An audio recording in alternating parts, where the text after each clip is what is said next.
Honourable members, I wish to inform the House, inform the Parliament and students and staff of Alan Dobis Menu, former high school in Kairiku District, Central Province, are present in the public gallery.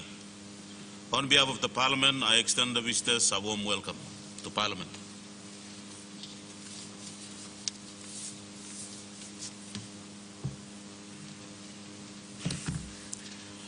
Clerk notices, petitions. Honourable members, it's our question time. Before I go on to ask for question time, honourable members, we have only 45 minutes for question time, so when you stand to make your question, if you want to give a background on your question, shorten your background and get straight to your question. And the ministers responsible, if there is more detail for you to respond on that question, do it in your time of statement to respond. Just get to a point that you can reply, and we have at least give much time for other members to ask question. Question time. The Honourable Member for Kainantu. Thank you for recognizing the people of Kainantu.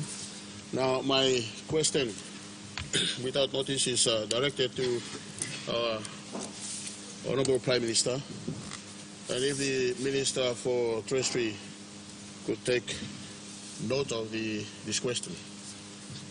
Mr. Speaker, as I understand, the Cabinet made a decision and directed the Treasury, or the Treasurer, to issue state guarantee for the Ramu 2 hydropower project, about mid last year. Since then, nothing has been mentioned, and we do not know where the matter is, or the status of the matter is. Mr. Speaker, Ramu 2 hydropower project is an important project, and it is a project that has been anticipated by people of Obura Warenara electorate, Kainantu electorate, Makam electorate, and the two provinces of Morobe and Eastern Highlands provinces. And this project proposes to bring benefits to the people of the three electorates, and it's the only project that the government is pursuing in the Eastern Highlands province. There is only project of any significance. And once that project commences, it is anticipated that there will be a lot of benefits that will flow to these two provinces and the people of the electorates, including... Honourable Member, we have a point of order. Yes. Acting Speaker, so disturb him question where Member Blow. Current to raise him for the purposes of questions, Acting Speaker. When the Prime Minister, when the relevant ministers are not in the room, I think it's relevant for Prime Minister to take questions. But if for specific question relating to departments and the ministers are here, Acting Speaker, meeting, you should phrase him a question go to minister straight. Because that's power and Prime Minister game or Minister finish lo make him slow walk. So time Minister no stop, Prime Minister can answer him, but time Minister stop meeting him appropriate. You mean phrase him go straight lo Minister, na Minister but make him straight. And walk Prime Minister game go lo Minister. Thank you. Honourable Minister, I think your point of order is out of order. The honourable members have the prerogative to ask a question. No matter if the Prime Minister is in the House and he wishes to ask direct to the Prime Minister, who is the Minister of all ministers. And if he will answer and refer the question to relevant ministers at its own time, it is the Prime Minister who will relieve the question to the Minister. So I would allow the member to go ahead and answer. Thank you, Acting Speaker. You are correct. It's a calculated decision to ask a Prime Minister because of the lead-up question that I'm going to ask, which the answer must come from the Prime Minister. Thank you. Yes, so these provinces, the two provinces and the electors have been waiting for some time, and we are eager to know what is transpiring in respect of this project. My questions, Mr. Speaker, is firstly, when will this state guarantee be signed to pave way for further progress of this project? As I understand, the progress of the project had been pending and is on hold. Any further progress because of the fact that state guarantee has not been signed. And secondly, can the Prime Minister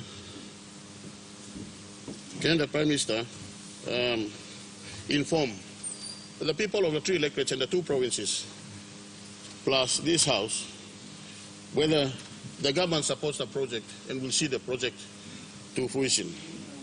Because of the fact that all of us, members of Eastern Highlands in this House, support this project and behind this project, because that is the only project that is ongoing in Eastern Highlands province. So can the Prime Minister assure the people of Eastern Highlands and Morobe province and the respective electorates that the government is supporting this project? Now, if not, Mr. Speaker, why not? And I'm asking this question because we in Kainantu and Obura Wanera have been hosting. Honourable Member, if you have a question, go straight to your question. I will not allow you to make more statement onto what you have asked for. Thank you, Mr. Speaker. I just want to finish off by saying that our people have been good custodians of this Ramu Hydropower Project 1, which has helped and assisted in the development of this nation. And our people have been good bystanders and onlookers for a long, long time. This project proposes to give benefit directly to our people, 20% equity in the project to Morobe and 20% to Eastern Highlands side. And this is the first time, Mr. Speaker, landowners and the provincial governments will come and participate as shareholders, equal participants in the project. And it's very important, these projects, and that's why I am raising this question. Thank you, Mr. Speaker. The Honourable Prime Minister. All right, thank you, Mr. Acting Speaker. May Amamas long kisim this question from Member Block Kanantu. May Amamas long back him. But pass them through, I would just want to acknowledge our students who are sitting up there, looking very nice in the blue uniform. Welcome to your house, and we appreciate your presence here. We hope into the future some of you become politicians, members of parliament. Hopefully one of you become prime minister, especially from girls amongst us. But I want to thank the question. Let me say from the outset, from front, project is 100% supported by this government. The project is 100% supported by this government. It's undisputed. It's a priority project for us. It is a project that will unbundle clean and hopefully cheaper power into the most populous grid system in our country. And I just want to say again, appreciate people of Kanantu, people of Yonki area who have hosted the Ramu 1 project, or the hydro for so long. This is an extension, and it's undisputed. We need power. That part of our country that is accessing the Ramu grid or the Highlands Highway grid will have close to over 4 to 5 million Papua New Guineans within the reach of this power grid. So, Mr. Acting Speaker, undisputed, we need that power, and we are in support of the Ramu 2 project. However, and I do apologize for what may seem like a long delay from Treasury's perspective, but Treasury has a fiduciary role to ensure the agreement that is signed is not burdensome on our economy, burdensome on our country, more importantly, burdensome on PNG power. And I want to, at this time, take this question to ask Treasury, KCH, PNG Power, and the project proponents to meet ASAP and go through the project financials and the numbers involved. And as far as government is concerned, from NEC perspective, we gave clearance for this project to go ahead. And Mr. Acting Speaker, I just want to inform the member that I was waiting for him to say thank you to us for making the decision that passed on 20% to Eastern Highlands and 20% to Morobe Province. People never take this sort of decisions for granted. It's never been happened before. Never been happened before. We made decision by cabinet under this government's life to pass on, consistent with a view, whether it's power, forestry, agriculture, fisheries, gold, gas. People who are living in the precinct of the resource harvest must have ownership. That is deep in the DNA of not just Marape, but this body of leaders who are standing here. And so we passed back 40% to the sub-national government and the landowners to be split between Morobe and Eastern Highlands and the landowners in the project area. So it's no-brainer, we support this project, but the project economics and the numbers must take up. We don't want to have a structure, a state guarantee, or a sovereign guarantee that is burdensome on PNG power, or burdensome on our national government also. And so I would, through this question, ask these four key partners, Treasury, KCH or PNG Power, and the project developers, for them four to sit down together, look into this matter ASAP.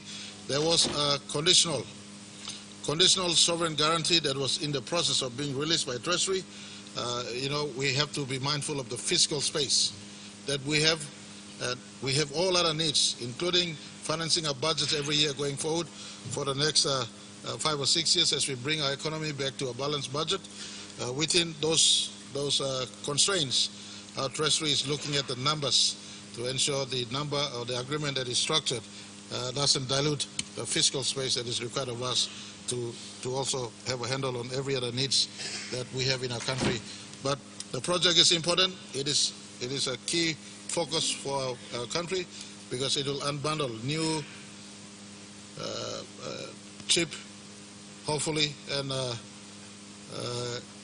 more importantly for me, it's a green energy to the Highlands grid that will supply Highlands, supply Morobe, supply Medang, and we will also be pushing to the East Sepik province through a grid that we want to also develop from Waterise all the way to Medang, Bogia into Wewak. So it's an important project. It will underpin that central part of our country with close to 4 to 5 million people in as far as supplying greater power is concerned. Mr. Acting Speaker, I hope these answers are sufficient to the member, and I look forward to reporting back to him and the people of Eastern Highlands, Morobe, and our country on the progress of this project. Thank you. The Honourable Governor for West New Britain. Thank you, Mr. Acting Speaker. Me asking question without notice and me asking question law, Honourable Treasurer. Me like asking two plus simple question that's all. Me like in Treasurer by Taksavelo, is the Honourable House. The 1M status below Kimbe Provincial Hospital, where NEC approve him, na me witness him groundbreaking. So 1M progress below this la Kimbe Provincial Hospital. Now second question below me, NEC approve him on 5 million kina law. This la curfew operations law, West New Britain, after law, big law and order issue. So M2 1M progress below this la commitment below NEC because all MS 19, MS 18, MS 32 all stop law province na me play got plenty dinner law honorary. So this la 2 plus simple question below me. Thank you, Mr. Acting Speaker. Honourable Treasurer. Thank you, Mr. Speaker. I want to thank the Governor for West New Britain for a series of questions, for 2 of his questions. In relation to the Kimbe Hospital, Mr. Speaker, that together with 4 other hospitals, level 5 hospitals, priority projects for our government. The Kimbe Hospital will cost around about 300 million kina. 300 million kina. That's a very large project, as you can appreciate, Mr. Speaker. That requires a lot of assessment, but to get straight to the point, the status of the Kimbe Hospital, Treasury is now finalising an NEC submission to take to Cabinet to endorse this particular project. And the time that's taken so far is because we have to ensure that all of these large projects, you heard me say 5 of them, this plus 4, this plus 3 others, that's 4 times 300 million, that's 1.2 billion kina total. So we have to ensure that the funding that takes place falls within our financing plan for this year and falls within our 5-year framework as well. So it's not quite straightforward, but we're getting there, and hopefully I'll have some good news to report back to the Governor in the near future. On his 5 million kina request by NEC, let me follow up on that, Mr. Speaker, and I'll inbox him directly. Thank you. The Honourable Governor for Milne Bay. Mr. Acting Speaker, I direct my series of questions to the Minister for Lands, but unfortunately the Minister is not here, I believe. So if I could direct my series of questions to the Prime Minister. Thank you, Mr. Acting Speaker. My question without notice is directed to the Prime Minister. This is in relation to Portion 138, 139 and 140 on Woodlock Island. Mr. Acting Speaker, in 2016, a Gazette notice was made to return the land to the indigenous people of Woodlock Island. But due to the incompetency of his officers, the said portions were challenged in court and awarded to Kata Holdings. The minister at that time have made on numerous occasions verbally indicated to return the land. When will that process be done? Legally transferred to my people of Woodlock, to the Woodlock Islanders. Mr. Acting Speaker, the said portions are now being awarded by the courts to Kata Holdings. My question to the Prime Minister, what are you going to do to resolve this issue confronting my people of Woodlock? Thank you, Mr. Acting Speaker. Honourable Prime Minister. Thank you, Acting Speaker. I want to appreciate this question from the Governor for Milne Bay. I would suggest, whilst I will attend to this one, I would suggest he put his questions in writing to us with all the necessary details. I will get the Lands Department and the Lands Ministry to look into this with a response back to the Governor. Thank you. The Honourable Member for Raikos. To the Minister for Mining, and I'd like the Minister for Environment and the Prime Minister to take note. Mr. Speaker, the story to the background to my question is as follows. At midnight on the 11th of May 2023, there was an accident at the Basamuk refinery. The autoclave, the pipes that carry the slurry, that has caused widespread slurry acidic material to be disposed into the environment and into the sea. So I'd like to first question, is the mining minister aware of this, and what has his department done about the issue? Mr. Speaker, the second question in relation to that is that on June 8, there was a family of 11 who caught fish in the sea, in the bay, and after eating the fish, the mother and the 11-year-old girl had bleeding from the mouth and from the nose and died instantly, while 9 others have been admitted at the Modilon General Hospital. So I would like the government to actually conduct an investigation into why that has happened, and we suspect it is from the acidic slurry that has been leaked into the environment. Thank you, Mr. Acting Speaker. Lo Luksawelo people bla Raikos one bla time again. The Honourable Minister for Mining. Thank you, Mr. Speaker. This is a very important and serious question. So it is also part mining and also part environment. So I would like to request the honourable member to place these important questions on notice so that we can attend to a proper reply. I will also be requesting the environment or SEPA to chip in, and together we can give you a full answer to the question, because this is a very serious matter and I do not have the details of the matters you are referring to. Thank you, Mr. Member for Vanimo Green. Thank you, Mr. Acting Speaker. Mr. Acting Speaker, me sanap long ask him a series of questions without noticing all the Prime Minister. Na me like him ministers long environment and conservation, fisheries and defense, no take note. Mr. Speaker, haste me debate in favor and in support of defense cooperation agreement, of our defense cooperation agreement, one time United States of America, in the national interest of our country. Today, Mr. Speaker, me too, me stand up. Let me ask him also a series of questions in regards to the dumping of the nuclear waste inside the Pacific in the greater national interest and in the greater national interest of our greater Pacific. Mr. Acting Speaker,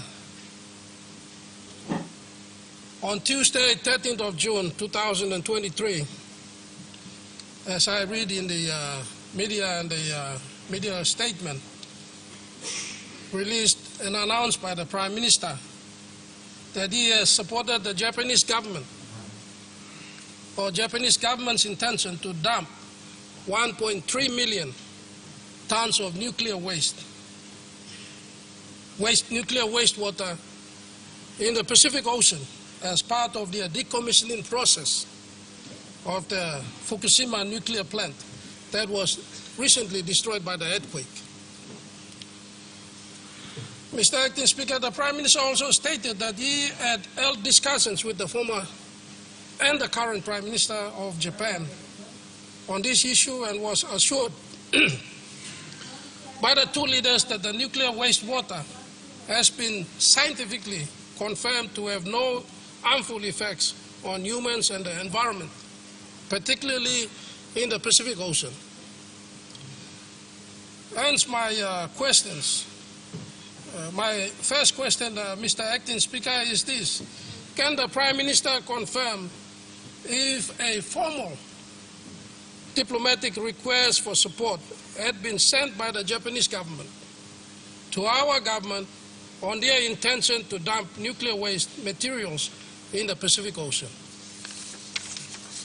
My second question, Mr. Acting Speaker, is this. Was this request considered and endorsed by our National Executive Council? And if so, on what scientific basis did the NEC agree to support this request?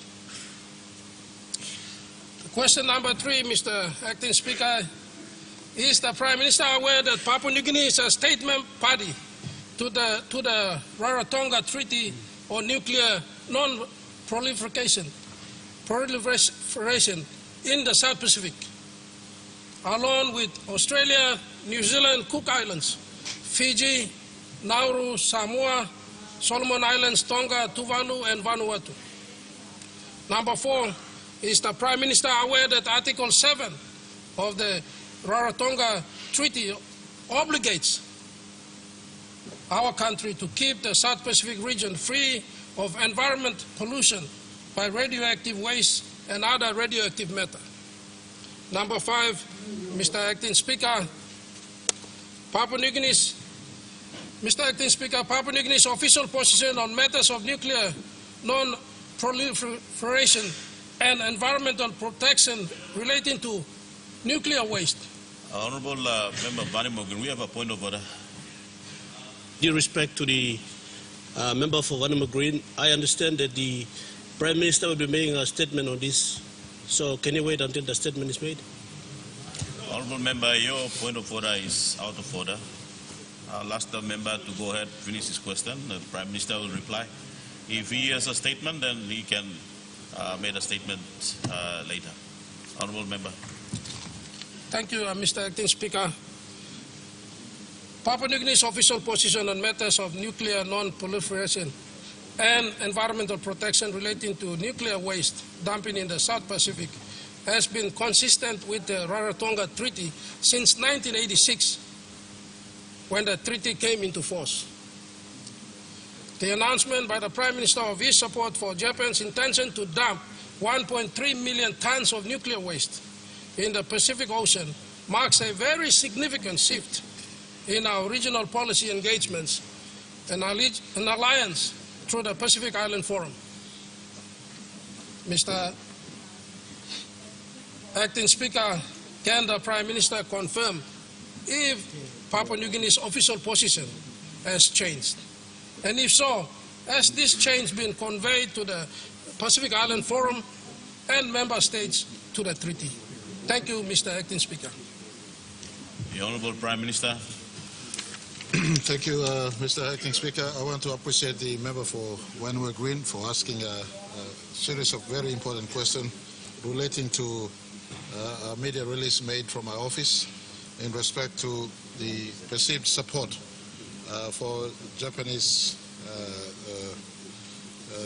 government or Japan to release Japanese government agency to release what is labeled as waste from a nuclear discharge plant site. Mr.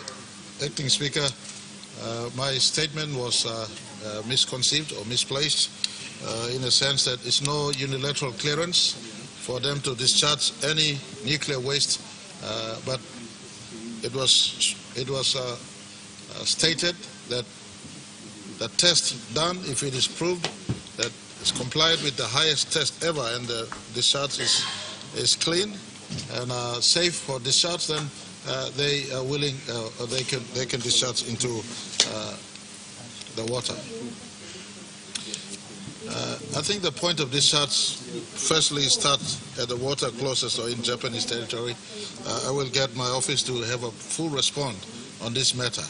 I have a statement upcoming on Papua New Guinea's position. The sixth question that Honourable Bellon, member for Wanwe Green asked, was PNG's position. A paper that I will present today in respect to the Comprehensive Nuclear Test Ban Treaty will indicate PNG's position in the entire nuclear discharge or nuclear waste or nuclear per se. Our position has not changed. We subscribe to the entire Rarotonga treaty. We subscribe to all elements of the treaty.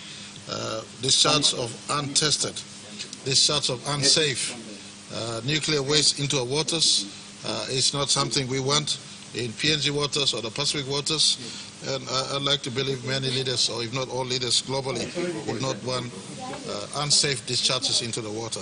My statement does not qualify Japan to discharge unsafe water, untested water. They made a representation to my office. I've also had a one-on-one conversation with the prime ministers.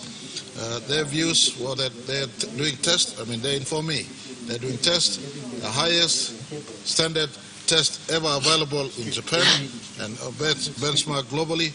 And if the waters or discharge will be discharged only when it complies with the requirement of law and international standard of discharge. So based on this, I said if the test and certification affirms that the discharge is safe and there's no destructive element or pollutant, then they can discharge, but it doesn't give them the qualified right to go on discharging things that are unsafe.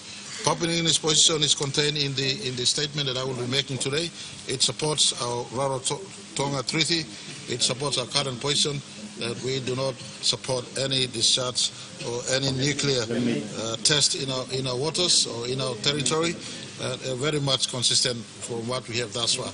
The peculiar issue relating to the Fukushima discharge, the leaders of the country speaking to me, they've given me assurance that the discharge to the waters is safe. They've tested. It's a test of the highest standard.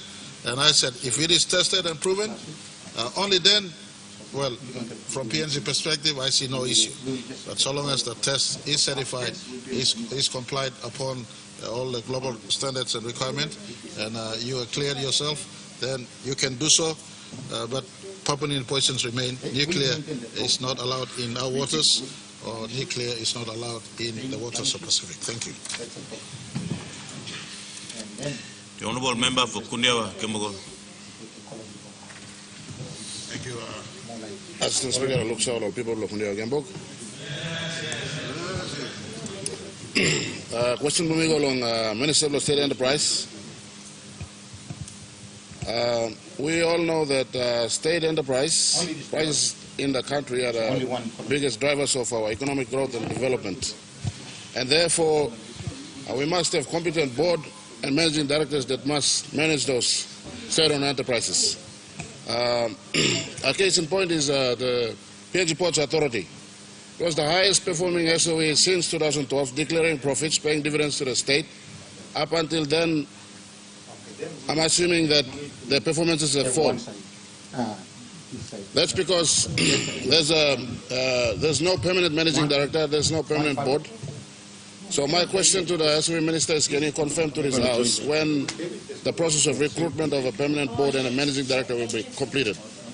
The second question is, what is the status of the Australian infrastructure development financing arrangement or facility for wharf and jetties development in this country?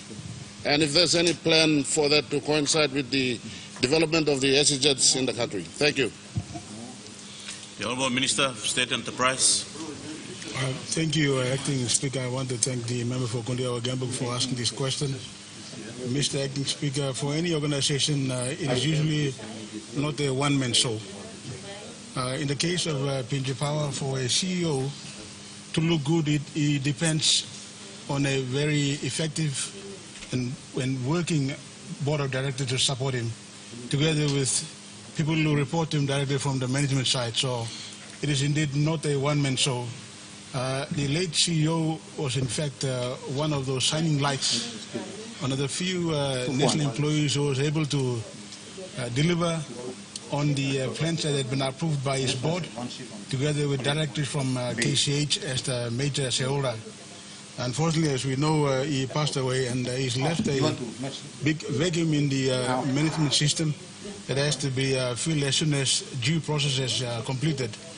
The problem we've had in all our SOEs is the lack of good, experienced and qualified nationals who are able to rise up to the challenge.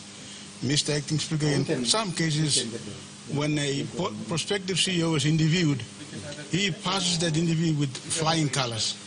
All the answers he gives, the right answers he gives the impression to the interviewing panel that he has the abilities to do it. But unfortunately, in some cases, when that person is appointed, he then gets stuck in the prevailing culture in some of the SOEs. So people who so promise eventually don't deliver.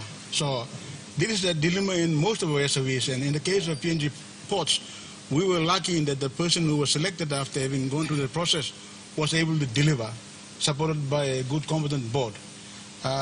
Again, for all the SOEs, including PNG Ports, there is a process that was introduced by the Marape government when it assumed office in 2019. Every appointment, even the chairman, the board members and the CEOs have to go through a public, thorough, merit-based process, which is initiated when a recruitment consultant, an external recruitment consultant is engaged. So in the case of all our SOEs, Mr. Acting Speaker, we have made the decision to farm out all our recruitment process to external recruitment consultants. And positions are advertised in the media, and those who apply are asked to submit their CVs through email and then attend interviews. And KCH, my ministry and cabinet get the end result of a thorough process. We are only given nominees who have gone through the process. So the potential for political influence from the start is not there. That is the good thing that this government introduced in 2019. And we are beginning to see good results. And good results take time to happen, Mr. Acting Speaker. So in the case of the CEO of PNG Ports, recruitment consultants already called for applicants. It was published in the two papers as well as internationally. And I have been informed that the recruitment consultants have already recommended people on the short list. That short list will then be taken to the Board of Ports PNG Corporation, who will then send another short list to the Board of KCH. Finally, it goes to the ministry and then to cabinet. So we have a multi-layered process that leaves no room for political interference or any other sort of interference. So I can assure the member that for PNG Ports Corporation, we are nearly there. And very soon an appointment will be announced. In the case of the Board of Ports Corporation, Mr. Acting Speaker, their terms came to an end. And again, in accordance with the set procedure, public advertisements were made in the two newspapers, applications were called for, and they are also going through the same process. So very soon we will have a full complement of the board led by a new chairman and of course a new CEO to lead this very important, very profitable SOEs. In the case of the 8th Australian Infrastructure Finance Planning Program for the rehabilitation and rebuilding of all our ports right across the country, the loan agreement was signed last year, witnessed by our Prime Minister, and those ports which have been identified for rehabilitation and rebuilding have been given to the people who are running the program. Mr. Acting Speaker, we have made it a condition that this process be supervised by the Australians themselves so that we'll leave no room for questions again. Questions about the process, questions about the competence of the contractors who will be engaged to do the project. So it is an ongoing process for those ports that have been identified. They're going through a process where tenders have been called for some of them, the others will be called, and then the normal process will be followed, and eventually contractors will be engaged to carry out those, and they'll always be supervised by the Australians themselves. Thank you, Mr. Speaker. The Honourable Member for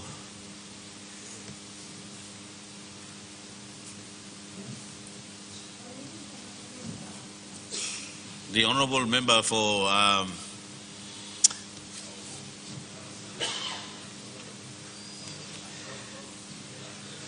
the Honourable Member for Nipa Kutubu.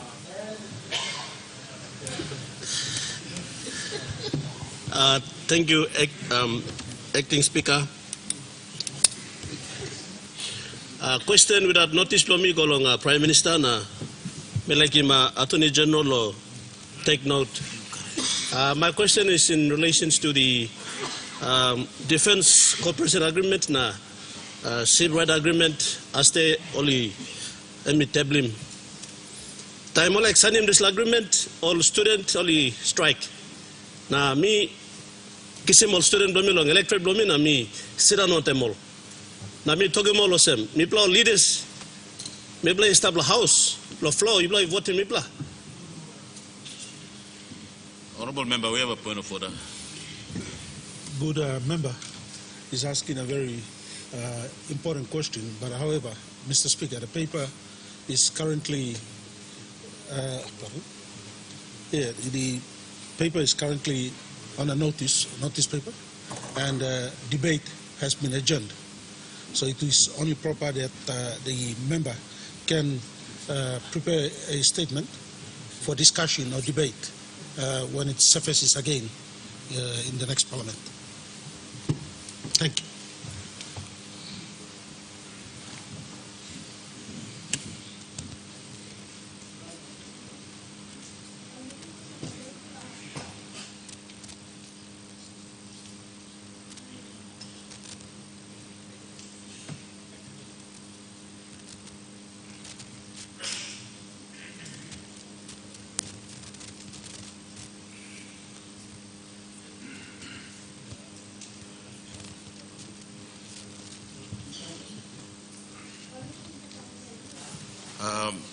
Honourable Deputy Opposition Leader, your point of order is in order.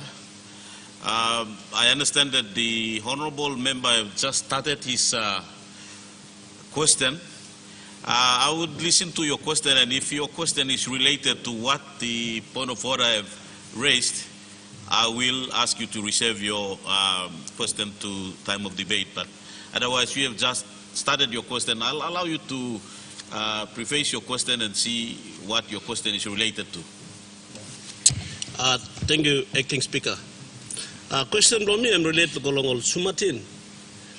Only strike, maybe less law, Sumatin, all the time, government like making decision, all by strike, now making plenty noise. Mostly because they don't understand what is happening. So my question to the Prime Minister is that, if the students are not happy with the decision that the executive government has made to sign this agreement, one of the avenues that they have is to go to court. But students don't have the money or the time to do it. Can the government, through the Attorney General, provide lawyers for the student if they are not happy to go to court for free of charge? Thank you, Acting Speaker. Honourable Member, as I've said earlier, I think the Honourable Member have prefaced his question is related to students who are grieving the government decision and want to take on strike. And you want the Prime Minister to tell you the position of the government, how it's going to address the students' case. So in that case, I'll allow the Prime Minister to respond. All right, thank you, Acting Speaker. Miyam Maslo question law, member law, Nipa Kudubu. Whilst Emi making also DCA in agreement with America law Defense Corporation, Seabrider as an example, I think the main substance of his question was students' right to raise issues. And if I could also add in, not just student right, but any person in society. We are a democratic country. Every person has a right, including members of parliament, to raise issues of concern for the country. It is no offense when the national government is confronted with our civil society, our people asking certain questions. And I want to also take this time to inform him. I think the Honourable Member for Nipa Kudubu's suggestion is a very important suggestion. In fact, when I was at the University of Technology, I did made, and when I was addressing our students in respect to the DCA, I did made inference that state will look into possibility of strengthening the Office of Solicitor General. The Office of Solicitor General, I beg your pardon, not Solicitor General, but Public Solicitor.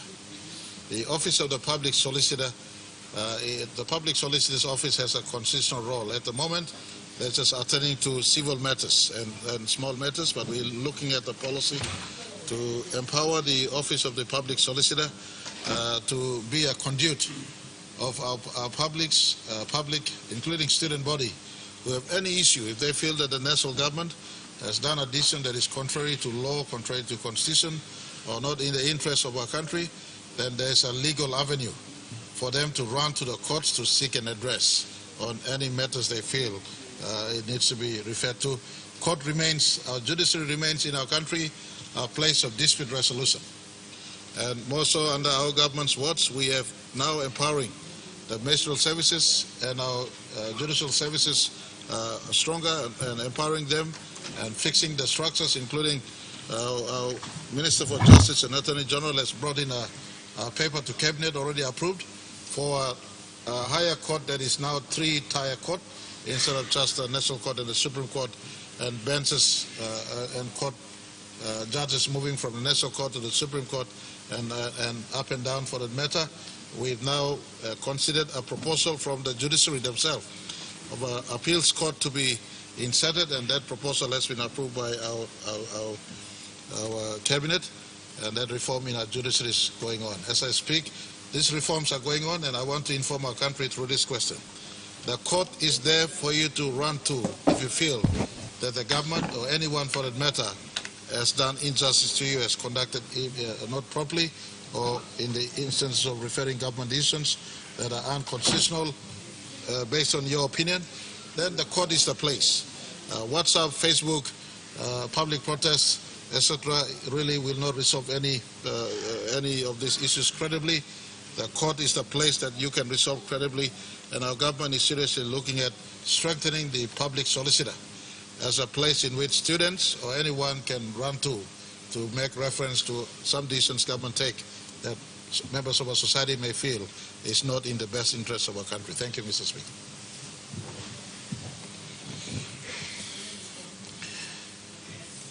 The Honourable Member for Talasia. Thank you, Acting Speaker. My question is directed to the Attorney General and Minister for Justice. Since he's not here, I'll direct the question to the Prime Minister. Minister for Agriculture and Oil Palm, take note, please. By way of background, Acting Speaker, I speak as the member for Talasia, whose electorate a dominant oil palm growing electorate in the country. I'm aware that since 1992, the oil palm industry has been governed and regulated under the Oil Palm Industry Act 1992. This law creates the Oil Palm Industry Corporation, whose role is restricted to extension services for small oil palm block holders, with little to no emphasis on governmental involvement, regulation and control. It is outdated and needs a complete overhaul and review together with its policy. Acting Mr. Speaker, with emphasis on growing agriculture sector as an economic enabler for PNG, the government has demonstrated its seriousness by creating respective ministries for the major agriculture commodities, including oil palm. Acting Speaker, the mandate for the legislative review for oil palm comes from an NEC approved functional and expenditure review of agriculture commodity boards and agencies report 2014. This report calls for the establishment of an oil palm commodity board to take over the function of oil palm industry, or OPIC, and provide a consultative mechanism between the industry and government with a view to facilitate further development for both estate and small older growers. Since 2020-21, the government, through the former Minister for Agriculture and the Oil Palm Industry Corporation, have been trying to undertake the legislative review since 2018, but have not been able to push through a draft bill due to many factors such as lack of funding and bureaucratic red tape. The legislative review process has from 2022 onwards gained momentum, and I believe is in its final stage for it to be brought to NEC for approval. In that regard, I give credit to where it's due to the Prime Minister and responsible ministers and staff of their respective departments for a good work in progress. However, having said that above, I note with concern that the draft oil palm bill pending issuance of certificate of inexpediency by the Solicitor General, by the State Solicitor over issues of compliance. This is despite the fact that most of the requirements for a draft oil palm development authority bill to be brought to NEC and eventually to Parliament for enactment has been met. The draft bill is stuck up with the State Solicitor, who has continuously refused to issue a certificate of inexpediency to expedite the passage of the bill. My question is, can the Attorney General direct and advise the State Solicitor to facilitate and issue a certificate of inexpediency to Oil Palm Industry Corporation to enable it to have the draft bill submitted to NEC for endorsement? Thank you, Acting Speaker. The Honourable Minister for Justice, Attorney General, or Prime Minister? Me or Minister of Justice? The Minister is not in the House. Prime Minister? All right, thank you, Mr. Speaker. Thank you for all these questions, keeping me busy, earning my salary. I want to say thank you for this important question from the member for Talasia, and I firstly want to thank our lovely people of West New Britain, the indigenous people, for ensuring that the oil palm takes root in West New Britain. I note also my friend, the Honourable Governor for Millen Bay, sitting right at the back, issues on oil palm in his province. We have some outstanding governments of past have never honored you. We're in the business of trying to honor your outstandings, as well as New Ireland and a few other provinces that are now moving big time into oil palm. I want to also announce that when we set up the oil palm ministry, is to run this ministry to ensure the oil palm sector grows to be a major economic contributor to our country as it is today. In the 80s, when some of us were growing up picking coffee for sustenance, coffee was big, copra, cacao ranked in that order. Today, palm oil has emerged as the biggest commodity crop we have in our country, and rightfully so. They need to be under their own ministry. We are empowering the minister to stand up to ensure that the ministry is running. It's specifically set to deliver more oil palm to our people, to our country, and for its contribution to the economy to continue. Let me assure the member, the bill will be progressed. Cabinet has given its clearance. The state solicitor has its own independent process. The certificate of clearance and the certificate of necessity are all statutory obligations on the state solicitor's office to clear. Sitting as Prime Minister under my time, I have never gone down to that level to impress on them to be fast. They work in their own time and program. Well, however, it's important for our country. At cabinet level, we've given clearance of important bill that the Minister for Oil Palm has brought into cabinet. We are waiting state solicitor's clearance, and once it's cleared, it will come before Parliament. The idea, rationale, is simple. We set up its own authority that runs and administers oil palm from government regulation perspective, and we have OPIC and the industry at arm's length from us. Today, you got OPIC and regulation all together under one sort of structure, one organization. Government needs to be a regulator, and the industry emerges at arm's length from the government. So I want to assure the member this reform will come to us hopefully in our August sitting or September sitting once we get it up and running. I want to ask all governors who have major grassland in the provinces, please jump on board, make available land. National government has put money, 150 million in this year's budget for land acquisition or land program. We're willing to partner any provincial governments who are ready to unbundle the land for the oil palm business or other agricultural business for that matter. But Member for Talosia, through you, Mr. Assistant Speaker, Acting Speaker, the bill is coming before us, and certainly the State Solicitor is listening to your question. We'll activate the process to ensure it is delivered earlier. Thank you.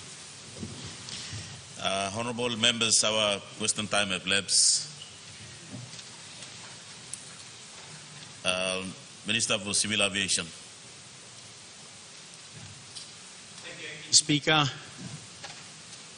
I seek leave of Parliament to respond to a series of questions raised by the member for Isala, the Honourable Jimmy Maladina, on Thursday, 8th June 2023. Is leave granted? Leave granted. Honourable Minister, make your statement. Thank you, Acting Speaker. The member for Isala raised two questions regarding the Jomat Passage pilotage project in the Milne Bay province. Mr. Speaker, the first question was in relation to the progress of making Jomat Passage compulsory pilotage area. For the benefit of the honourable members and the House, let me start by giving an introduction of the Jomat Passage. The Jomat Passage, also known as the Jomat Entrance, is a clear deep water route through the coral reefs and islands known as the Jomat Islands in the Samurai Murua electorate of the Milne Bay province. It is the first particularly sensitive sea area, PSSA, of Papua New Guinea that has declared by the International Maritime Organization, IMO, in 2016 at the Maritime Environment Protection Committee 70/8 on 11th July 2016, the MEPC Resolution 283/70 declared Jomat as a PSSA on the 28th of October 2016. The passage is used for transiting international vessels from the Southern Pacific to the Northern Pacific and vice versa.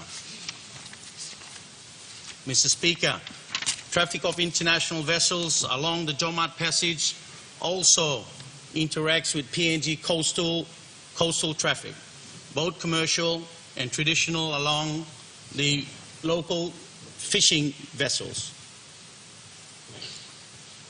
To establish a sense of order for the larger vessels transiting the area, an IMO adopted traffic scheme has been established which controls the north and south flow of traffic. This is done by having a two-way traffic of vessels keeping to the right of the identified channel so that the vessels passing in opposite directions pass port to port, left to left. Through extensive use by commercial shipping over an extended period of time, the bathymetric measurement below how deep solwara na are below rip istapol soanem survey in the region of the two-way route have been proven adequate for safe navigation. Under the NMSA and ADB Airton project, there were 4 positions identified for the placing of 4 navigational lights which mark the edge of the reefs to the east and west of the passage to complement the already established light at Point Waipona. In addition, a coastal monitoring system installed and commissioned in 2021 can provide visual and audio effects information of the passage to the NMSA head office in real time. All these aids assist the international vessels to navigate the passage safely without the need for pilot input. On 8 July 2020, the NEC, in its policy decision number 210/2020, approved for Jomat Passage to be a mandatory pilotage and marine conservation area. Mr. Speaker, under Article 19 of the United Nations Conventions on the Law of the Sea 3 calls for innocent passage through territorial waters. The right of innocent passage for foreign vessels within the territorial sea of a coastal state is defined as navigation through the territorial sea for the purpose of traversing that sea without entering internal waters or calling at a roadstead or port facility outside internal waters. Because of this, PNG needed to solicit support from the other maritime nations and get IMO approval to declare the Jomat Passage as a compulsory pilotage area. With the onset of the COVID-19 pandemic, NMSA could not progress this further at international physical meetings to lobby for support. With the pandemic getting under control in 2022, NMSA started this process again with the intent to have the business plans in place and at the same time work on the IMO endorsement. At the end of 2022, NMSA made a tender advertisement for a business plan advisor who will be engaged to provide the business plans and the business implementation plans for the Jomat Passage pilotage project to assist the Milne Bay Provincial Government. Mr. Speaker, at the close of tender, 9 bids were received and assessed by the nominated Tender Evaluation Committee TEC, comprising senior managers from NMSA, Milne Bay Provincial Administration, and the Department of Transport.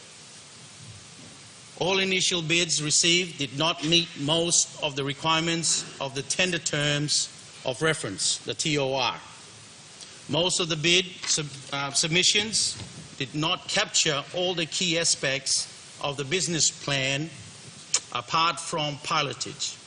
These are aspects including ecotourism development, scientific and educational research, off-ship wastage disposal for local vessel, transit pilotage, transit accommodation, maritime conservation, and offshore refueling stations for local vessels. In view of the above, the TEC agreed and recommended for a re-tender, but NMSA considered this not acceptable. In addition to the business plan advisor, NMSA will conduct a risk analysis of alternative routes other than the Jomat Passage for traversing international vessels that may elect to bypass the passage and look at installing aids to navigation to support. Mr. Speaker, I assure the Honourable Member for Isala and this Honourable House that my department notes the importance of the Jomat Passage pilotage project, and through the National Maritime Safety Authority, we prioritise this project and we will progress it. Once the Jomat Passage is declared as compulsory pilotage area by the International Maritime Organization, IMO, this will be as an additional protective measure apart from the existing two-way routing system already in place. In this already declared particularly sensitive sea area, the PSSA. Provisions of the pilotage services will be the final step resulting from all the preparations made above. For the protection of this PSSA and as a revenue-generating venture for the local communities, the Milne Bay Provincial Administration and the country. Mr. Speaker, in response to the Honourable Member's second related question on the inclusion of politicians in the committee, let me assure the Honourable Member for Isala that a policy decision has already been made by NEC, and the Maritime Administration is well and truly progressing this following the delays caused by the COVID-19 pandemic. Following the initial advertisement, the evaluations and recommendation by the TEC, after completing the procurement processes, NMSA has undertaken the following. 1. A refined terms of reference was agreed and sent to the 9 bidders on May 16, 2023, with the tender closing on the 31st, Wednesday 31st May 2023. Of the 9 initial bidders, only 5 have responded with their revised bid, and now it's in to the TEC committees for assessment. Number 2, the TEC will meet next week to evaluate these bids and advise the NMSA CEO on the successful bidder for the Jomat Passage project business plan advisor. This business plan advisor will work with the Milne Bay Provincial Administration to develop business plan and opportunities from the Jomat Passage pilotage project. Tender evaluation will be completed by next Wednesday, 21st of June 2023, and a successful bidder awarded the contract for the Jomat Passage business plan advisor. Mr. Speaker, I can assure the Honourable Member for Isala and this Honourable House that the formal signing of the contract, fully funded by the NMSA, will be completed by the end of the month for the business plan advisor to start on the project by July 2023. Thank you, Acting Speaker. Papers. The Honourable Prime Minister. Mr. Speaker,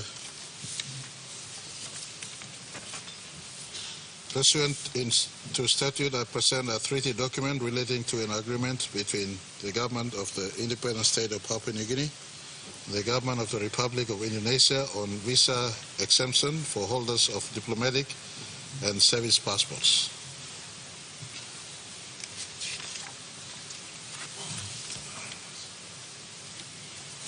Mr. Speaker, I seek leave of the Parliament to make a statement in connection with the treaty. Leave granted. Make your speech, Prime Minister.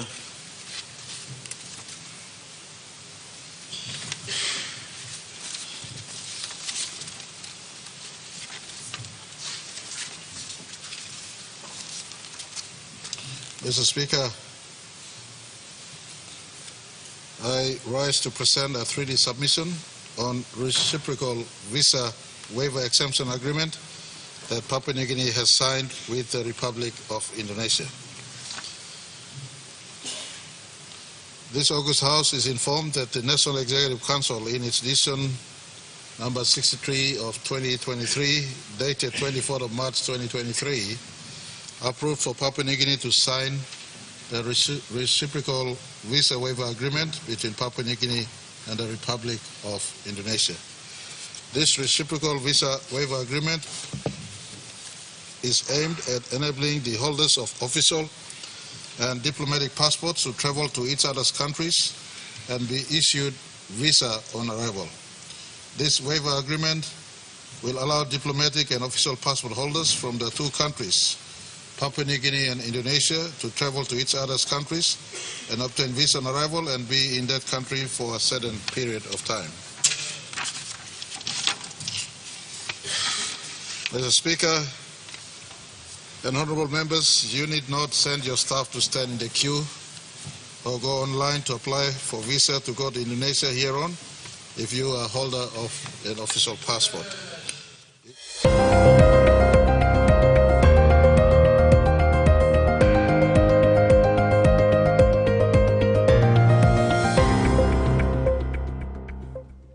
Hello, I'm Maricela Kelaton with the Midday News. The Royal Papua New Guinea Constabulary has launched an investigation into allegations of fraud and administrative offences involving PNG ports. Former CEOs of the corporation are accused of accepting bribes from International Container Terminal Services Inc. through an Australian intermediary. The contract awarded to ICTSI for operating lay and motorcare wharves is under scrutiny. The Prime Minister ordered an independent investigation, and the police are examining whether any laws were violated. PNG Port Corporation, known for its strong governance, has received financial support from the Asian Development Bank and Australian government. The Australian Federal Police and Interpol are also investigating. Primary and elementary schools in Rabaul District will now be implementing 5 important plans to guide them after the successful launching on Tuesday, 13 June 2023 at the Pila Pila Primary School. The district is the first in the province to launch its school plans. The school plans launched for schools in Rabaul District include the School Learning Improvement Plan, Standard-Based Curriculum, Benchmark Exam, and Behavioral Management Policy. Also, the Disaster Risk Management Plan and the Board of Management Constitution. When addressing the students and teachers during the launching, Senior Provincial Advisor for Primary Schools, Wartovo Kilala, told teachers and students that the documents were important to guide schools.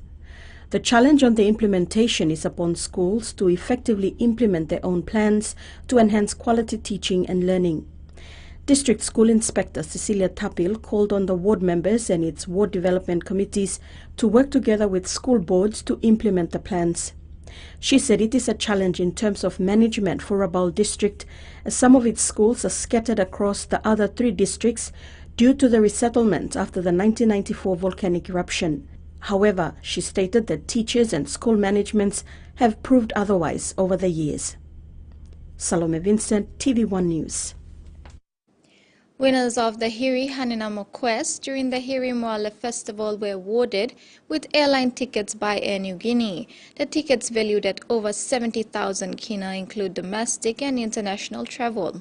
Air Niugini's acting CEO, Gary Seddon, expressed pride in supporting a festival that preserves cultural heritage and contributes to tourism. The festival's winner, Ms. Kim Josh Demuri, thanked Air Niugini and other organizations for ensuring the festival's success. The Hiri Moale Festival celebrates the culture of the Motu Koitabu people and took place in Port Moresby from March 3rd to 5th. Chief Executive Officer for Fresh Produce Development Agency has called on the farmers to deliver the government expectation to roll out the Market for Village Farmers project. Mark Warinu made the call on Wednesday afternoon during the signing of partnership agreement with 3 lead farmers in Western Highlands Province. Congratulating the 3 lead farmers in Western Highlands Province on Wednesday, Chief Executive Officer for Fresh Produce Development Agency, Mark Warinu, told the lead farmers that as the implementing agency for the Market for Village Farmers, FPDA is confident that they can deliver the government goals and expectation. MVF aims at improving the livelihoods of village farming households in target provinces by facilitating their transition from semi-subsistence agriculture to market-oriented production and farming as a business.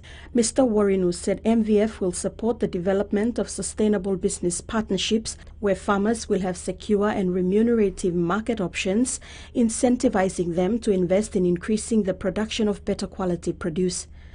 Mr. Warinu pointed out that MVF will adopt a family-based targeting approach to increase the capacities of participating farming households and especially of women and youth to take advantage of project benefits through financial, business and nutrition education. We have to engage vastly, our vast majority of Papua-New-Guineans to be able to participate and contribute meaningfully to making sure that they contribute in food security, income opportunities, and also contribute in government's, addressing government agendas. The 3 lead farmers that signed the partnership agreement are Wedge Fresh Limited, Kenta Potato Trading, and Marcos Fresh Produce. 15 lead farmers will be signing the partnership agreement, with 6 from Eastern Highlands and Simbu. Salome Vincent, TVWAN News.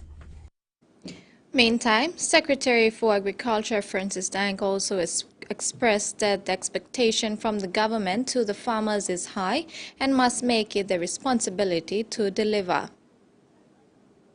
So the expectations will come at the expecting within the value chain.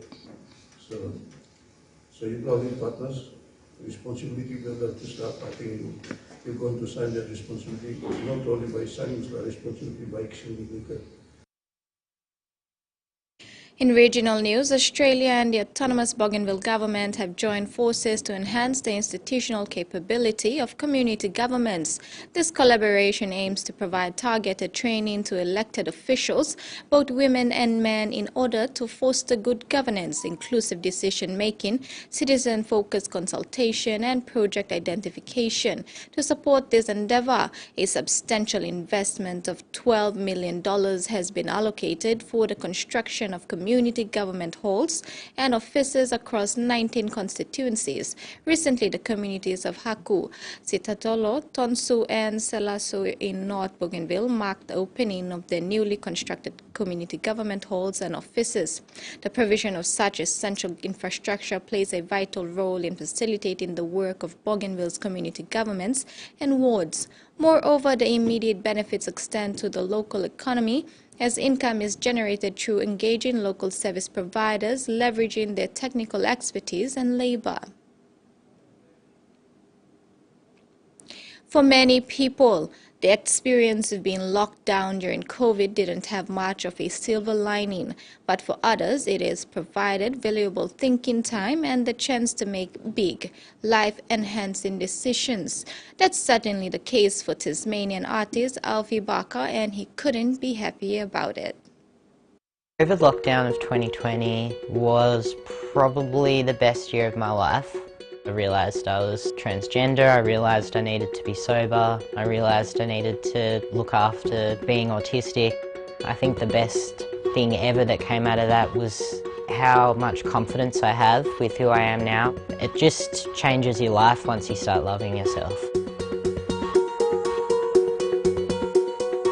I grew up in Launceston, Tasmania, and I was really happy until it became weird for me to be hanging out with the boys, playing with the Hot Wheels toys at school, and, you know, they started having crushes on the girls and that sort of thing. My family was really chill with whatever, you know, my sister and I wanted to do, but yeah, I think it was just going through puberty and that where I just really, something just didn't feel right. The first thing I did that was gender affirming was I threw out all my wardrobe.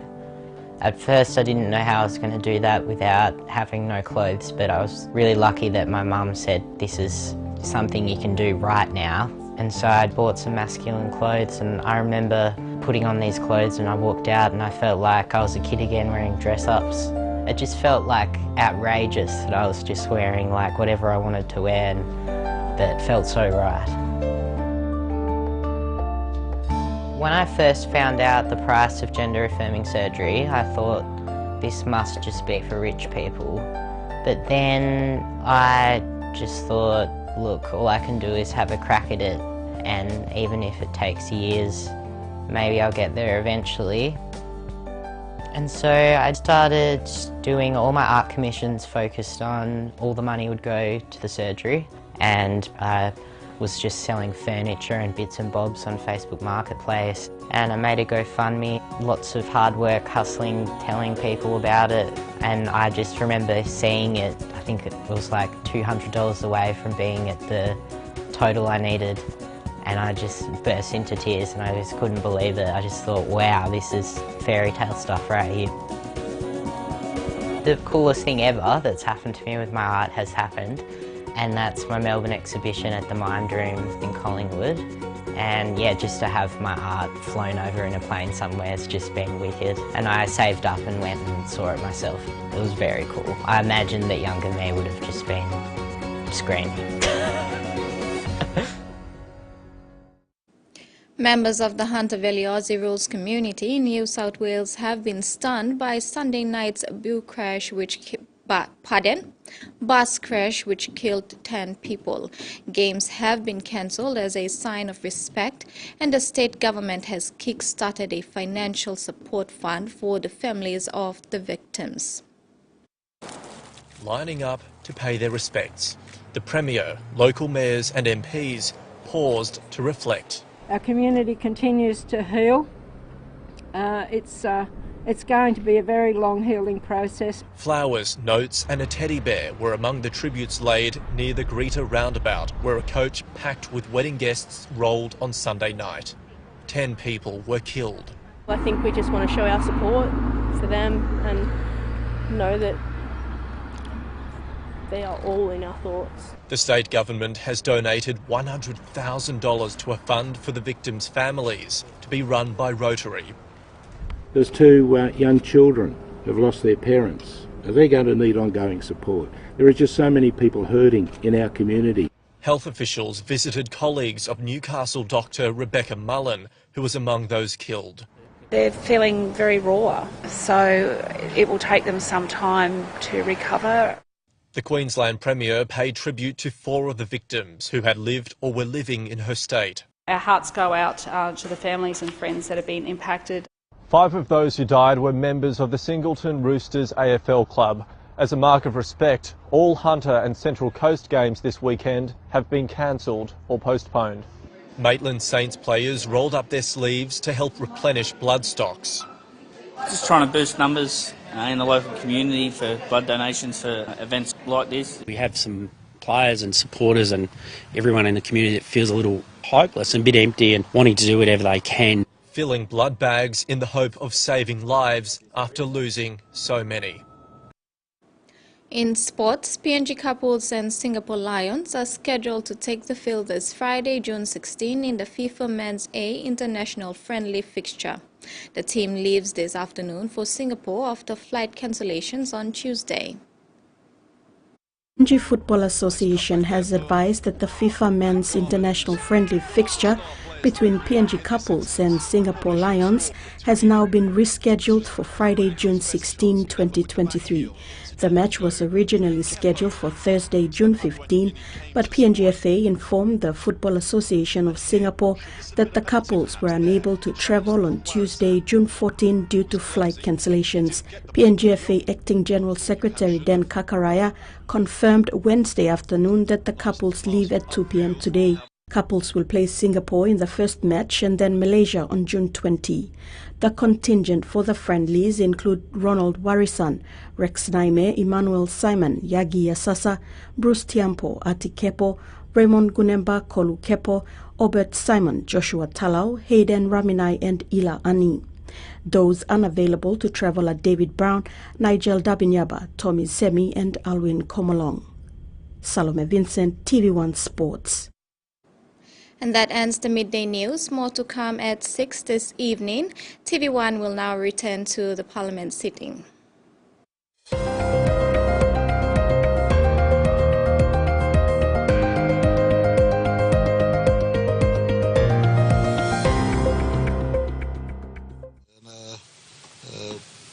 In respect to our government stand, we continue to embrace the One China policy and recognize that Taiwan remains within the sovereign territory of the People's Republic of China. Mr. Speaker, on this note, I ask Leave of Parliament to move another motion without notice. Is the leave granted?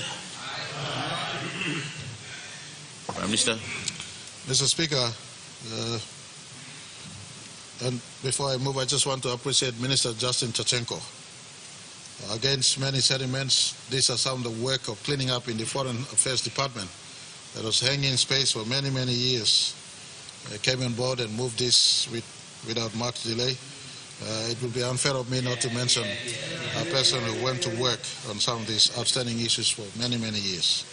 Mr. Speaker, I move that in accordance with Section 117, subsection 5, Part A of our National Constitution, this Parliament waives Section 113, subsection 3 of the Constitution, which requires a treaty document to be presented to the Parliament for at least 10 sitting days before Papua New Guinea can be bound as a party insofar as the provision applies to the ratification of the agreement between government of the independent state of Papua New Guinea and the government of the Republic of Indonesia on China on visa exemption for holders of diplomatic and service passports.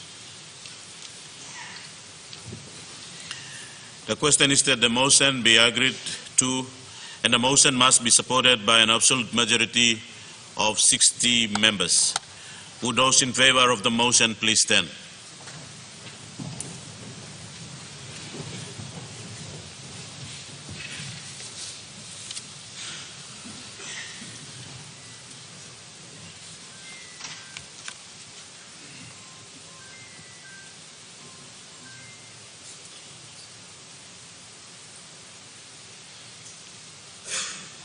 The members of the gallery, check your phone if your phone is on. Or the honorable members, please put your phone off or put it on flight mode.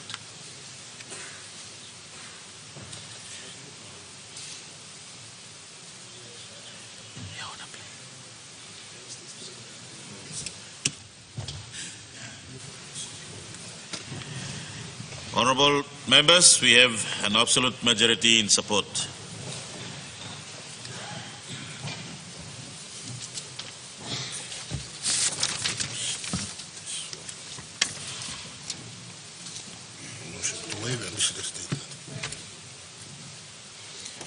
The honorable member for Vanimo Green.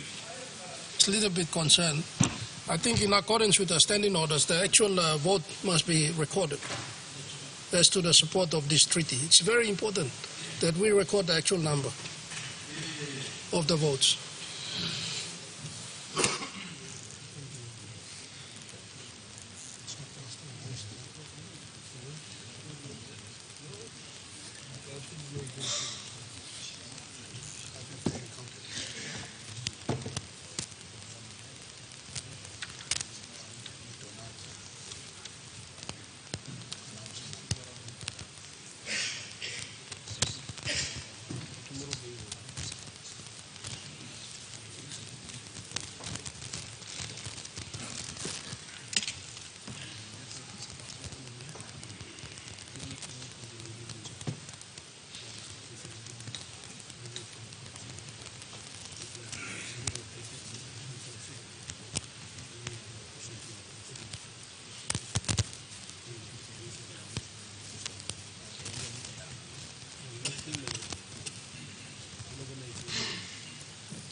Honourable Member for Vanimo Green, on advice,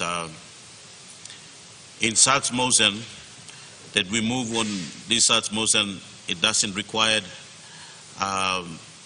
number counted to be recorded. This is like extension to a question time, and that doesn't require record of number. When we do amendment on constitutions, those required number to be recorded.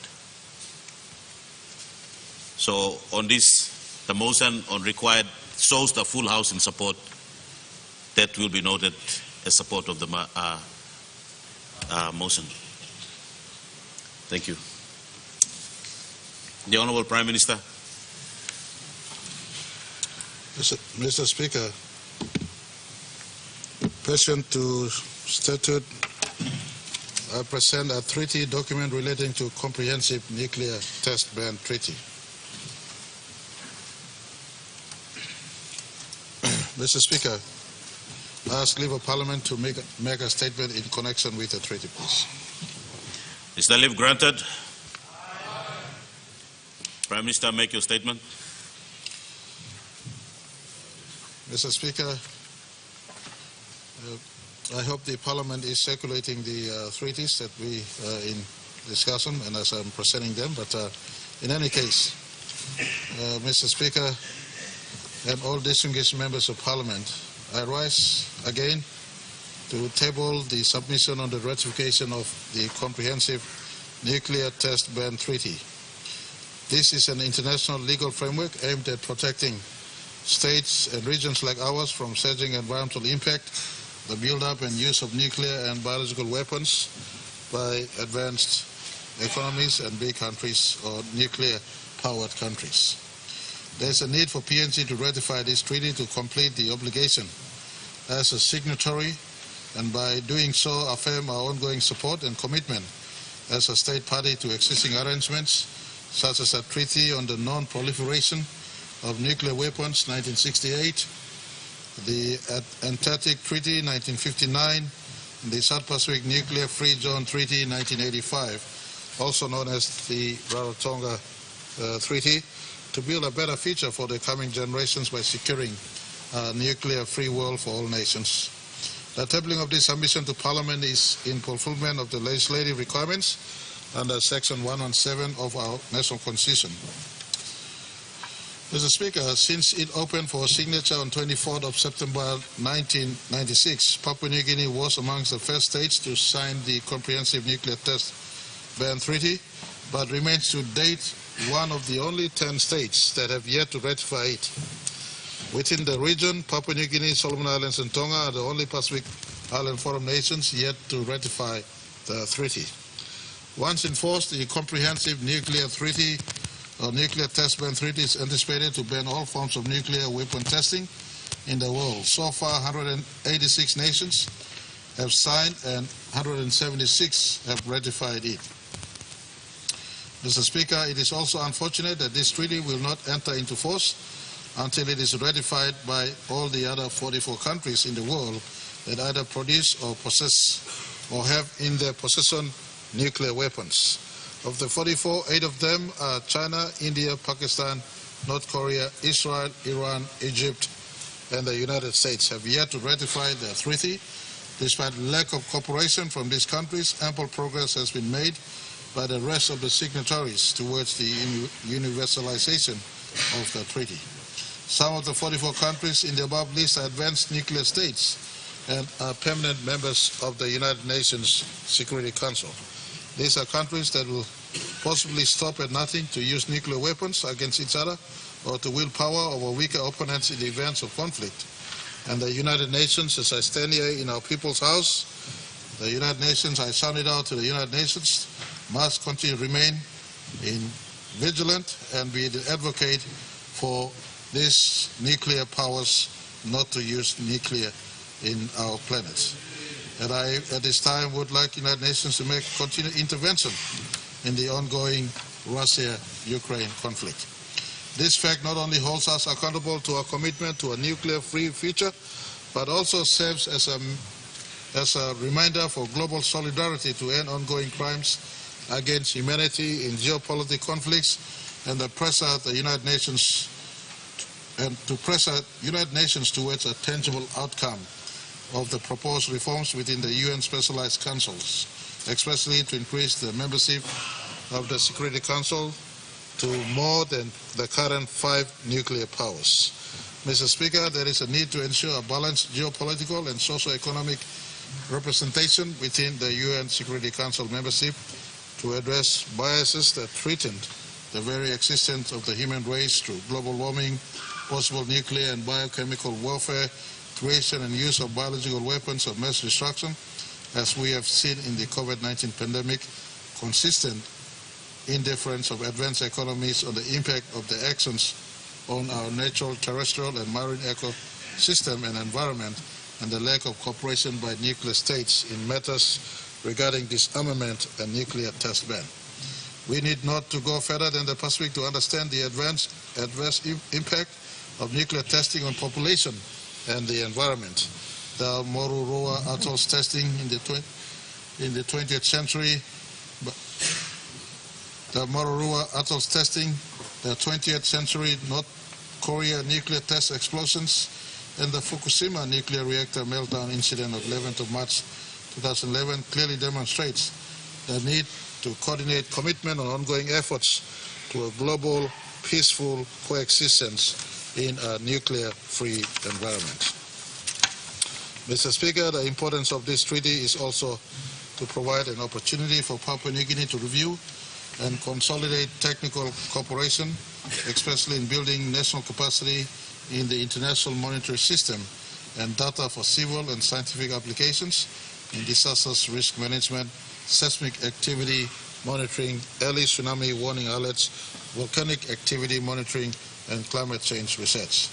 Our commitment as a country towards ratifying this treaty is important because of the emerging transnational geopolitical security trends. We cannot deny the fact that nuclear weapons production and accumulation is slowing or has ceased, nor should we anticipate a total nuclear-free world in a few centuries ahead, knowing the quantity already in the possession of countries around the world today. However, that said, fulfilling our domestic process legitimates our efforts to work together with the rest of the world towards finding a more controlled and safer alternatives in the use of nuclear technology to benefit humanity and the environment in the long run. Mr. Speaker, I now commend this treaty to the Honourable House to be ratified.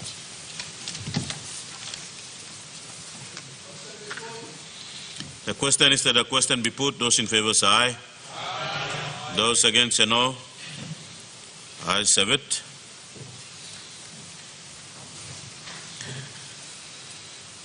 The question is that the Parliament take note of the paper. Those in favour say aye. Aye. Those against say no. Ayes have it. Prime Minister. Mr. Speaker, I ask Labour Parliament to move a motion without notice. Is the leave granted? Aye. Prime Minister, make your motion. Mr. Speaker, I move that in accordance with Section 117, subsection 5, Part A of the National Constitution, this Parliament waives Section 117, subsection 3 of the Constitution, which requires a treaty document to be presented to Parliament for at least 10 sitting days before Papua New Guinea can be bound by the treaty insofar as provision applies to the ratification of the Comprehensive Nuclear Test Ban Treaty. The question is that the motion be agreed to. The motion must be supported by an absolute majority of 60 members. Would those in favor of the motion please stand?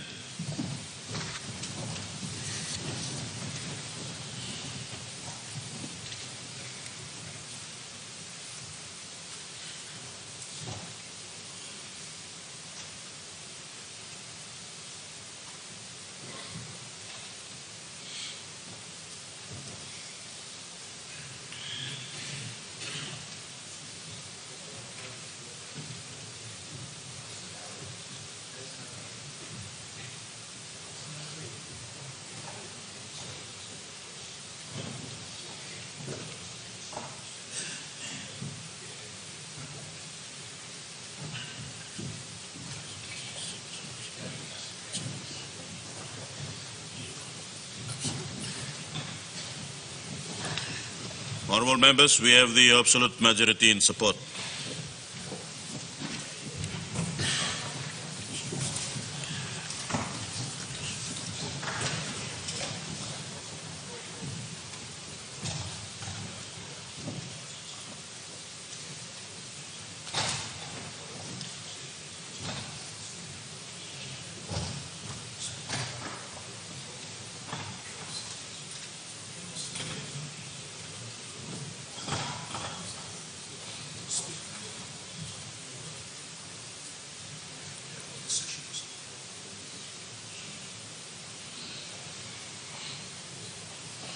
I'll get advice on that.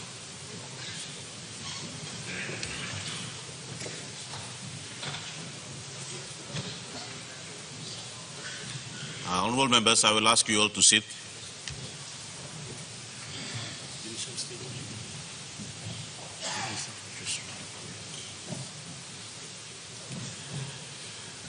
Honourable members, thank you for your patience. We have the attendants attend to the honourable member. So we'll continue on with the session. We have ministerial statement, the Treasurer, Honourable Treasurer.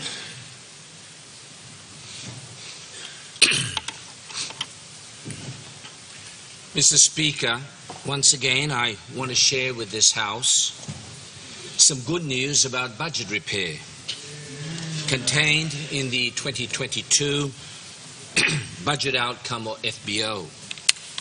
On delivering a healthier budget, Mr. Speaker, the Pangu-led coalition government is fixing up the battered and bruised budget books left by the failed economic policies of the O'Neill government. In sharp contrast, the hard work of the Marape Rosso government continues to see our budget books look healthier and healthier.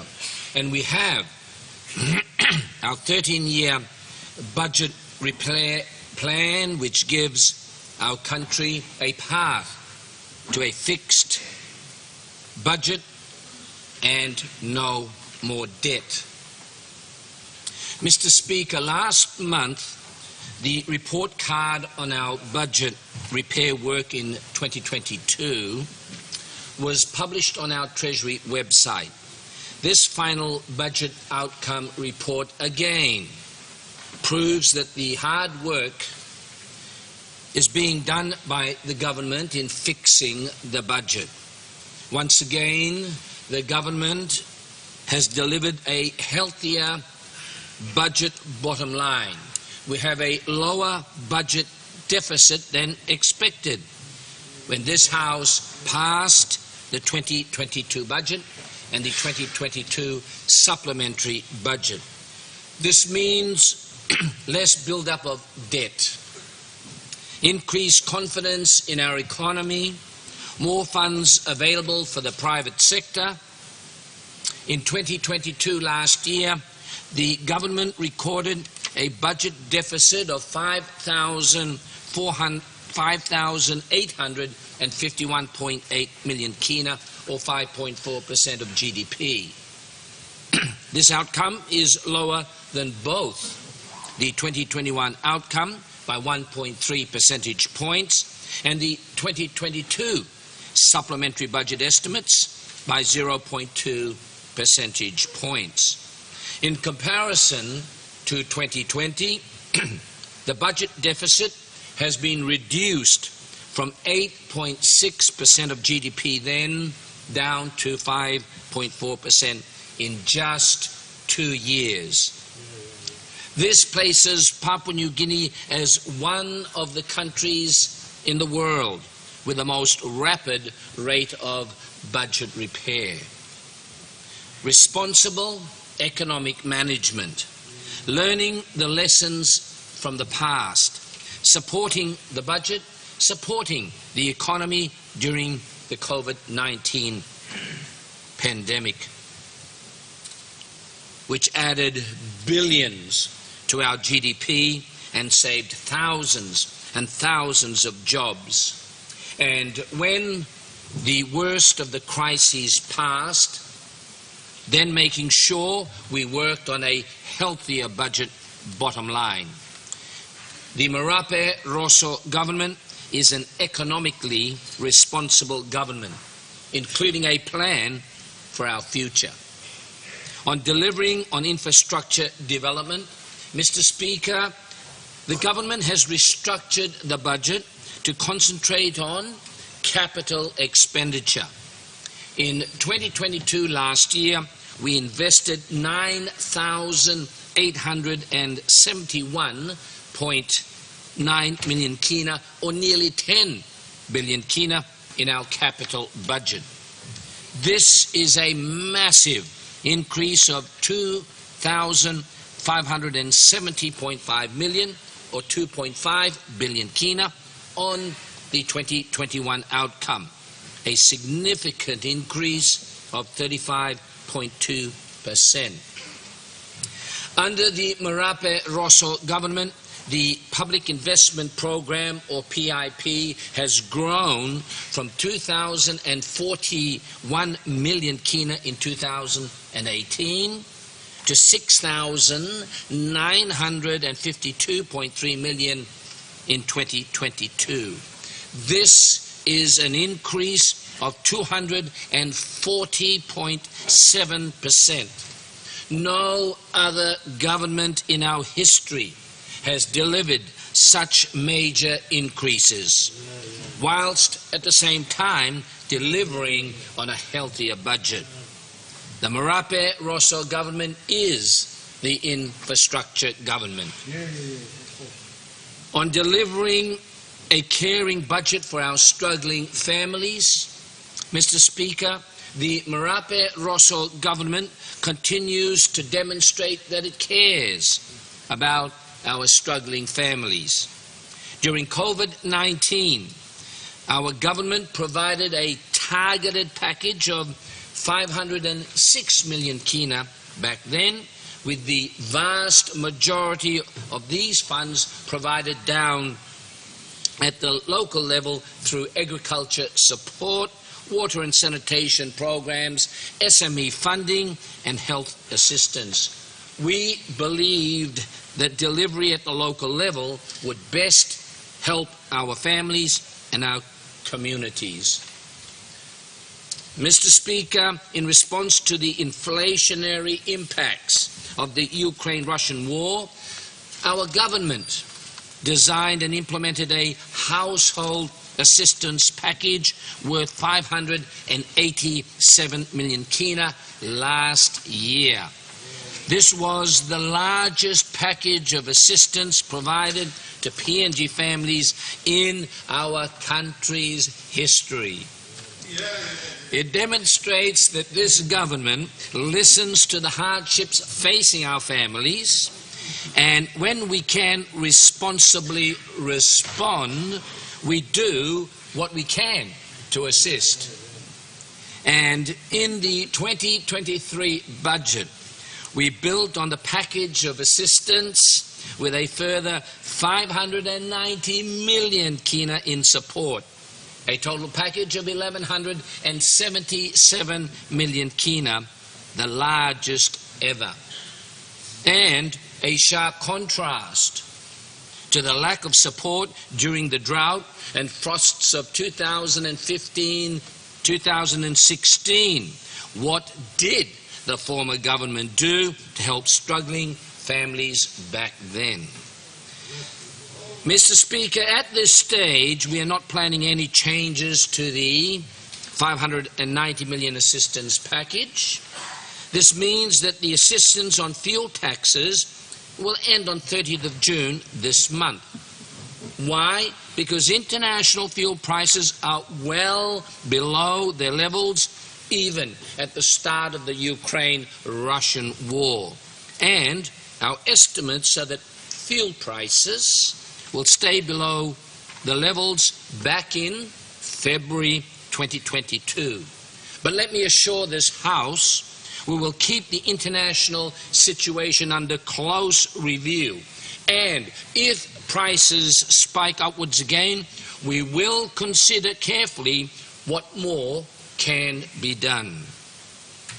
Mr. Speaker, we would have been able to assist a lot more of our people's expectations and deliver in a budget surplus if two key things had happened. First, instead of a deficit of 4.5 billion in mid-2019, we should have inherited a balanced budget following the good times from the PNG LNG start.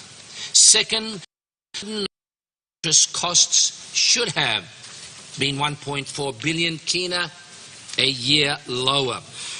But the former government went and increased their debt by over 300%. But such is life, and we have to move on from these mistakes and lost opportunities of the past.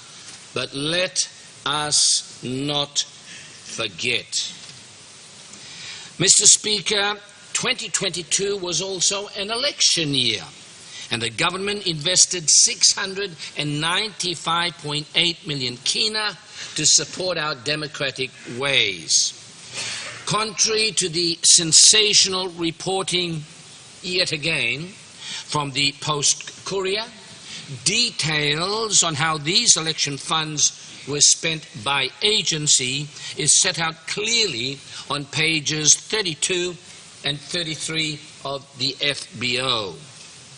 The government knows that the 22 election did not go as well as our people deserve and looks forward to the findings of the parliamentary committee that is examining what can be approved.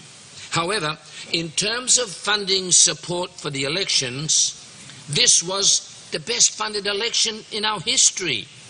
Indeed, compared to the 2017 national general elections, the government massively increased funding by 88.8%, from 368.5 million kina to a record 695.8 million kina.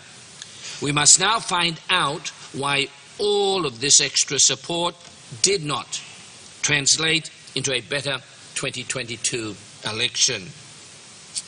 On the mechanics of budget repair, Mr. Speaker, there are two key numbers in this report that help explain budget repair.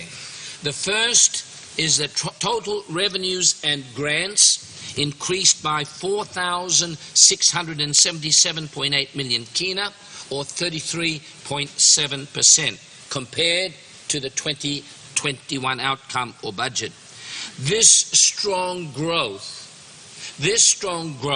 reflects the effectiveness of our revenue strategies, including international engagement. The higher outcome also reflects the higher global oil prices as a result of the European war. The second is that PNG government expenditures increased by 4,259.1 million kina, or 21.2%, compared to the 2021 outcome or budget, with most of this going to an increased capital budget for projects. A fast 33.7% revenue increase compared with a lower 21.9% expenditure increase. This is the path of budget repair, ensuring that revenues continue to grow much faster than expenditures. The budget deficit meant the level of debt increased to 53,667.9 million kina, or 49.8% of GDP, lower than the 2022 supplementary budget estimates of 50.2%. This is well below the Fiscal Responsibility Act limit of 60%. This lower debt level will feed into slightly lower debt estimates for 2023 and our 3 to 4 future years until the end of this Parliament. Mr. Speaker, in 2020, I made a commitment to put in place a plan to reduce debt and bring our own public finances back in a position to support long-term development. Our 13-year budget repair plan, introduced as part of the 2022 budget, sets out a clear path towards reducing budget deficits, turning them into surpluses by a target date of 2027, and then paying down our national debts. Importantly, the 13-year plan covers the option, if a future government should wish to go down this path, to pay off all our national sovereign debt by 2034. The 2022 FBO demonstrates that we are well and truly on track to meet these targets. On preparing for lower commodity prices, Mr. Speaker, despite the very good news contained in this 2020 FBO report, we cannot become complacent. The funds that we were able to invest in 2022 into our record capital budget, into our historic household assistance support, and into the best funded elections in our nation's history, were backed up by the major increases in tax revenues, flowing on and flowing from higher commodity prices. We know commodity prices go up and they can come down. The Marape government indeed experienced the lowest commodity prices ever during 2020. Remember when the oil price even went negative in early 2020. Negative. International oil prices, never have prices ever been so low. So going forward, we must prepare for lower commodity prices. This has been built into the 2023 budget and the 13-year budget repair plan. We must also ensure that our expenditures are targeted even better, and that there will be a need to move more funds towards the operational budget to support the nurses and teachers for the new hospitals and the new schools being built, as well as maintaining all of the new roads and bridges and wharves and airports that this government is building. We need stronger expenditure controls, especially over wages. We need better revenue collection performance with the core taxes of personal income tax, company tax and GST, not growing as fast as the economy in recent years. We need to dramatically increase our non-tax revenue performance also, including through better collection of dividends and implementing the recently approved Non-Tax Revenue Act. Mr. Speaker, there is still much work to be done. And we are doing this work. We are doing this work. We will have finalized a medium-term revenue strategy by August this year. We will have a finalized medium-term debt strategy by the same month. By August, we will have received updated forecasts from the Mid-Year Fiscal and Economic Outlook, the MAIFO, and we will be preparing our revised budget strategy for the next 5 years, all within the 13-year budget repair plan. So in conclusion, Mr. Speaker, often the work of a treasurer seems remote from the day-to-day issues I see when travelling around my electorate, including the many remote islands that I maintain. However, for those in this House, the leaders of our nation, we must take a keen interest in the high-level economic matters discussed today.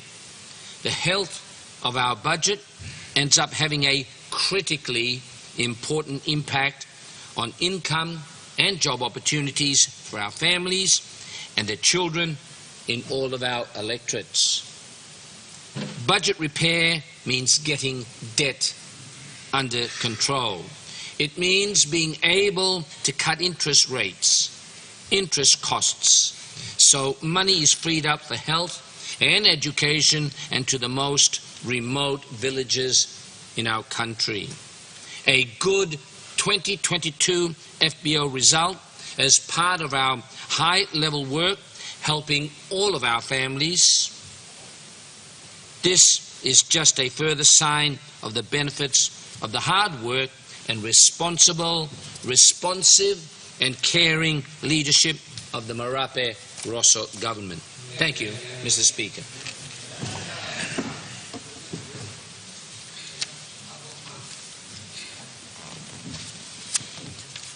The Honourable Deputy Opposition Leader.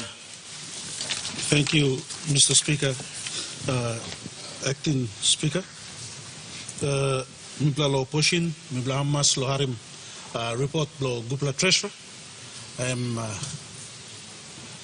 move that you may take note lo paper na mi talk liklik taso. Make your debate. Thank you, Mr. Acting Speaker. Mibla Hamas lo Harim plenty positive talk come out lo mouse lo Treasurer blame. I am presenting this paper. So, Mr. Speaker, the paper itself that is presented has got a lot of detail that need to be seen by us. Now, look savelo this paper. Behind me, I can walk in one detailed response. Also, Mr. Acting Speaker, I'd like to ask that we adjourn debate for this paper to a subsequent sitting, so that Mipla can provide him detailed response to this Parliament. Thank you, Mr. Speaker. The question is that the motion be agreed to. Those in favour say aye. Aye. Those against say no. Ayes have it. The Minister for Health. Or Leader of Government Business. Mr. Assistant Speaker, thank you, True. I just want to thank members of Parliament for this two weeks of session. The Leader of the Opposition, Deputy Leader, members of the Opposition side as well as our government side, Prime Minister and our ministers. We also, those who couldn't join us because of medical issues, and the ones who are attending to serious court matters relating to the election petitions. Acting Speaker, on behalf of government business, we'd like to thank everyone that participated in these 2 weeks, and we will look forward to another Parliament session which I will subsequently move a motion. Mr. Assistant Speaker, as Leave of Parliament, I move that Parliament as its rising agenda to 1st of August 2023, long 2 o'clock p.m. Thank you. The question is that the motion be agreed to. Those in favor say aye. Aye. Those against say no. Ayes have it. Clerk notices.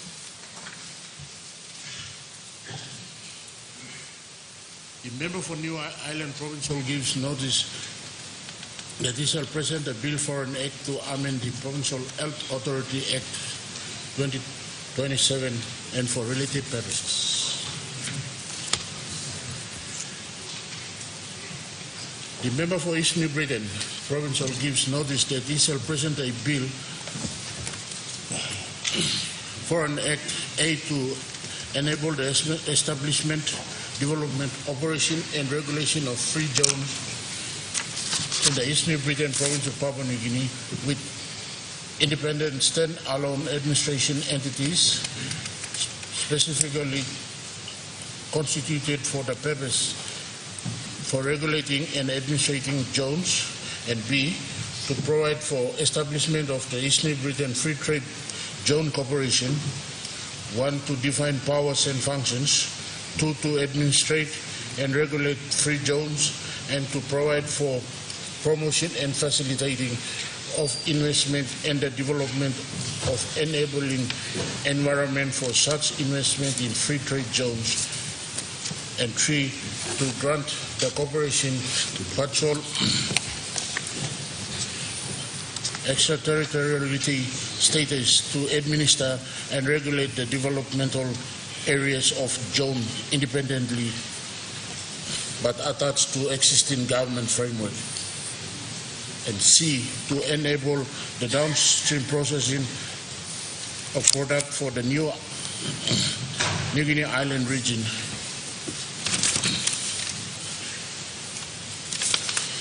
New Guinea Island region, Papua New Guinea and other Pacific countries. D, to encourage the undertaking of developmental activities, local and foreign direct investment, capital and talent in a zone under independent and separate regulation framework. And E, to encourage the establishment, conduct and expansion of enterprises and investment in and for the granting of certain exemptions and fiscal incentives to persons engaging in such enterprises and investment in a zone and for related purposes. Honourable members,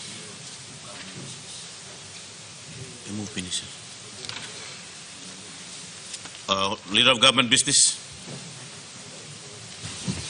Mr. Speaker, move the Jimmy Parliament goal of 1st August at 2 o'clock p.m. Thank you. Question is that the motion be agreed to. Those in favour say aye.